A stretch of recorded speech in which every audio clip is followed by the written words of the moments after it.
বাংলা এখন যে প্রত্যাশা বাংলার মানুষের এবং গোটা ভারতের মানচিত্রে বাংলা যেভাবে এগিয়ে যাচ্ছে, জমি নীতি নিয়ে আপনি বললেন, এবং যে কনসেপ্ট ছিল সেই কনসেপ্ট এখন অনেক চেঞ্জ হচ্ছে। আজকের দিনে দাঁড়িয়ে বিনিয়োগকারী যারা এখানে আসছেন তাদেরকে কি বার্তা দেবেন?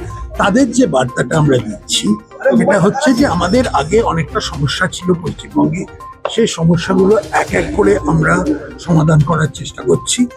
আরেকটা জিনিস, যে একটা ধারণা হয়ে গেছিল সারা ভারতবর্ষের সিঙ্গুরের পর, কিন্তু সিঙ্গুরের আগে থেকেই যে ঘেরাও আন্দোলন, সেই সময় যে পশ্চিমবঙ্গ একটা ভীষণ অশান্তির জায়গা, এখানে ঠিকমতো কাজ করা যায় না, এখানে খুবই খুবই কঠিন সব কিছু করার। সেই যে ইমেজটা, সেই ছবিটা থেকে আমরা একটা পজিটিভ ইমেজ আনতে চাই। দেখুন, পশ্চিমবঙ্গ 21st সেঞ্চুরিতে এসে গেছে।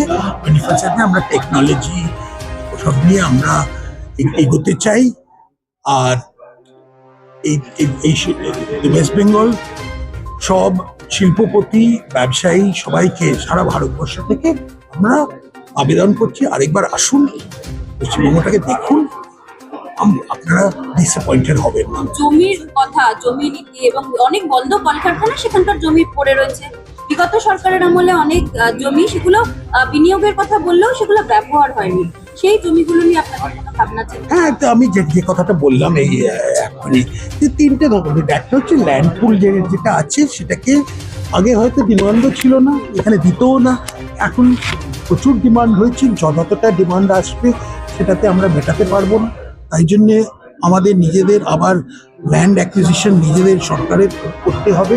সেটাকে আমরা কোনো ফ্যাক্টরি বা অন্য কোনো উদ্যোগের মধ্যে ওটাকে আমরা ইউজ করতে হবে। তৃতীয়ত, আমাদের একটা মডেল আছে যেটা গুজরাটে, অনেক জায়গায় গুজরাট এবং হরিয়ানাতে ইউজ করা হয়েছে, যেখানে যারা তাদের জমি দিচ্ছে, ছোট চাষি বা ক্ষুদ্র চাষি, প্রান্তিক কেউ যারা যে দিচ্ছে, তাদের একটা ভবিষ্যতে ওই জায়গার ডেভেলপমেন্টের সঙ্গে, ওই জায়গার ফ্যাক্টরির সঙ্গে তাদেরও একটা রিটার্ন থাকবে, তাদেরও একটা স্টেক থাকবে। তো সেই মডেলটাও করা হচ্ছে। এবং লাস্টলি এখানে অনেক জায়গায় জমি পড়ে আছে, যেখানে বন্ধ কারখানা অনেক দিনের 30 বছর ধরে বন্ধ হয়ে আছে। সেই জমিটা তো সম্পদ আমাদের, সেই জমিটাকে আবার ঠিক ব্যবহার করার, এইসবগুলো চ্যালেঞ্জগুলো আমরা করছি। আমরা এটাও বলছি যে অগস্ট 15-র মধ্যে আমরা চেষ্টা করছি আমাদের ইন্ডাস্ট্রিয়াল পলিসি এবং তার সঙ্গে যে ইনসেন্টিভস পলিসি, যেগুলো সব কটা দিয়ে আমরা করতে চাই। তাছাড়াও অনেক আমাদের গ্রুপ অফ মিনিস্টার্স যেগুলো আছে, সেখানে অনেকগুলো জিনিস নিয়েই কাজ করছে। আমরা কলকাতা স্টক এক্সচেঞ্জের ব্যাপার, গিফটস, আর এখানে একটা গিফট সিটি করা যায় কিনা, এগুলো অনেক ধরনের, প্লাস যত রকমের প্রপোজাল যেগুলো এসছে, কমপ্লিট প্রপোজাল, সেগুলোকে আমরা দেখছি। এইগুলোই আমাদের এখন ওয়ার্ক ইন প্রোগ্রেস। সামনে অনেক কাজ আছে, এখনই বলবো না যে আমরা সব সম্পূর্ণ হয়ে গেছে, কিন্তু ইঙ্গিতটা পজিটিভ।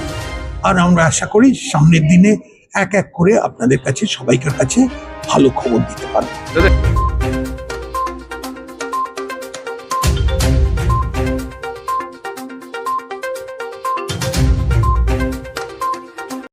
ফলো করুন নাও অনলাইন। নাও অনলাইন, সঠিক খবর তুলে ধরুন।